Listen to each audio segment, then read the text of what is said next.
Hi friends, स्वागत आहे आपलं नवीन मराठी ब्लॉगमध्ये.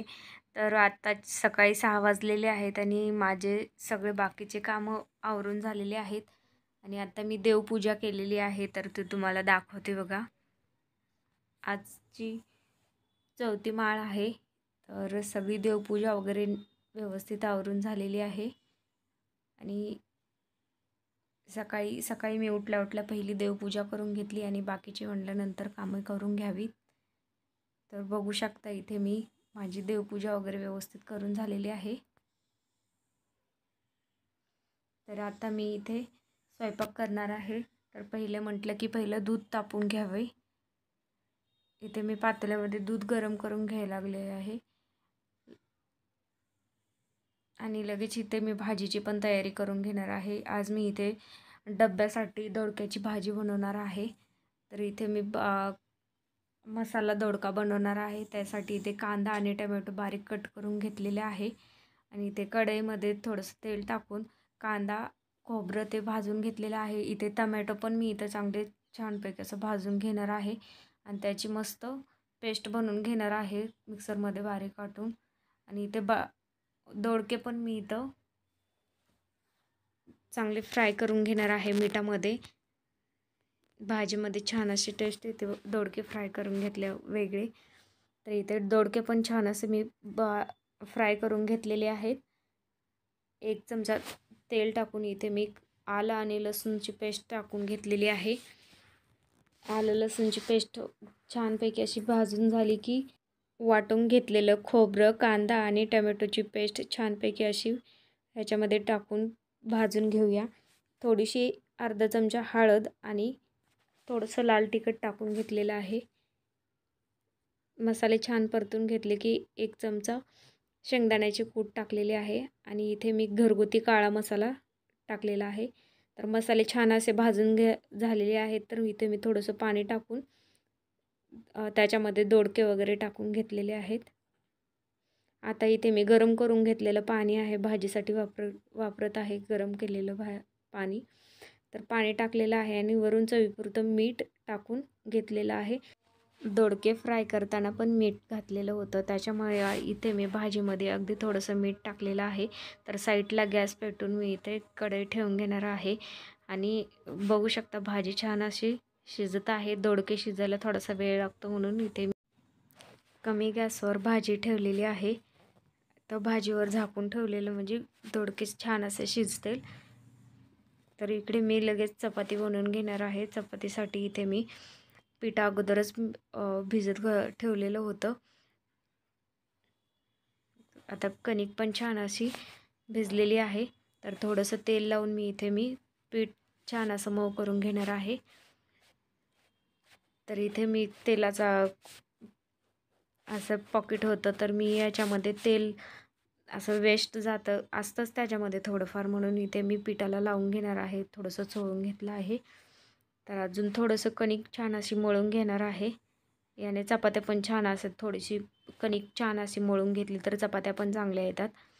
तर इथे मी आता भाजी झालेली आहे, तर इकडे मी पटपट आता चपात्या बनवून घेणार आहे. आणि सकाळचा टायमिंग आहे ना, खूप पटकन जातो. त्याच्यामुळे मी आता भाजी झालेली आहे, भाजी पण इकडे शिजलेली आहे. आता चपाती पण पटकन बनवून घेणार आहे.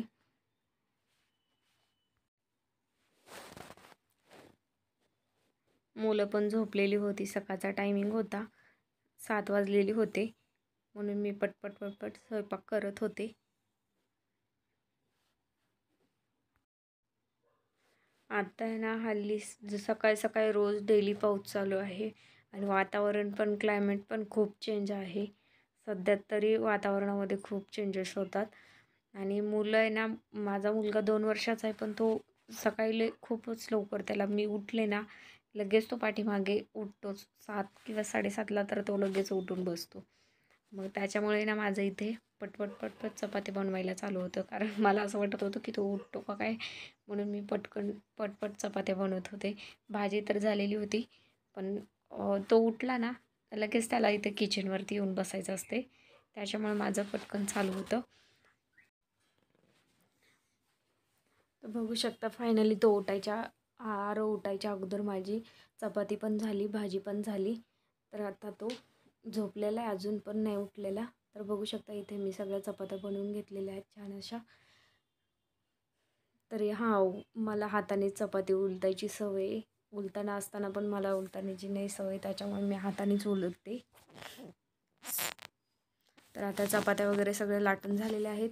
आणि अथर्वसाठी मी स्कूलला त्याला टिफिनसाठी इथे भेंडीची भाजी बनवणार आहे. का तर त्याला भेंडीची भाजी आवडते आणि तिखट पण जास्त नाही खात तो. त्याच्यामुळे मी इथे मिठातलीच त्याला भेंडीची भाजी बनवून देणार आहे. तर इथे मी कमी गॅसवरती भेंडी ठेवून घेतलेली आहे आणि इथे मी पोह्यासाठी कांदा आणि मिरची कट करून घेत आहे. कोथिंबीर वगैरे सगळं कट करून घेतले आहे. तर बघू शकता इकडे माझी भेंडी पण झालेली आहे. भेंडी चांगली छान अशी भाजून झाली की मी इथे थोडंसं मीठ टाकून झाकून ठेवलेली आहे. आणि इथे मी आता पोहे बनवून घेणार आहे नाश्त्यासाठी.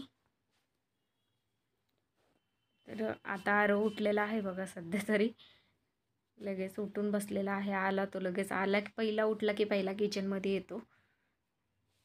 पहिलं त्याला किचनमध्ये मम्मा बघायची असते. आलाय तो, त्याला वरी पाहिजे, तो मम्मा वरी घे म्हणतोय उचलून. त्याचं लगेच पाहिजे असते मम्मा, वरती बसायचं त्याला. उठलाय तो मस्त आता. तर आता त्याला इथं वरती बसायचं आहे म्हणून मी इथं कडेवर घेतलेलं आहे. तर आता कमी गॅसवर इथे मी शेंगदाणे ठेवलेले आहेत असं तळून घेण्यासाठी. तर छान असे तळून झालेले आहेत शेंगदाणे. आता आरूला त्यांच्याकडे दिलेला आहे. सकाळी उठला ना तो पहिला किचनमध्ये येत राहतो, त्याला किचनवरतीच बसायचं आहे. तर इथे कांदा मस्त भाजून झालेला आहे आणि आता मी पोहे टाकून घेतलेले आहेत, छान असे मस्त परतून घेतलेले आहेत.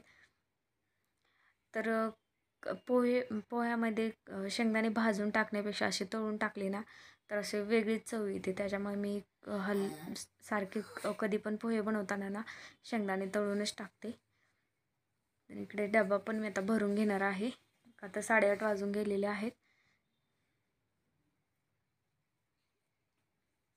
आणि इकडे चहा पण उकळत ठेवलेली होती. चहा पण झालेला आहे, टिफिन पण भरून झालेला आहे. तर बघू शकता छान असा टिफिन मी पॅक केलेला आहे. तर आता मी बॅगमध्ये भरून लगेच त्यांना देऊन देते. आणि हो, तुम्हाला माझा व्हिडिओ जर आवडला तर प्लीज लाईक, शेअर आणि कमेंट करून सांगा की व्हिडिओ कसा होता. तर हे आपलं नवीन चॅनल आहे तर प्लीज सबस्क्राईब करा.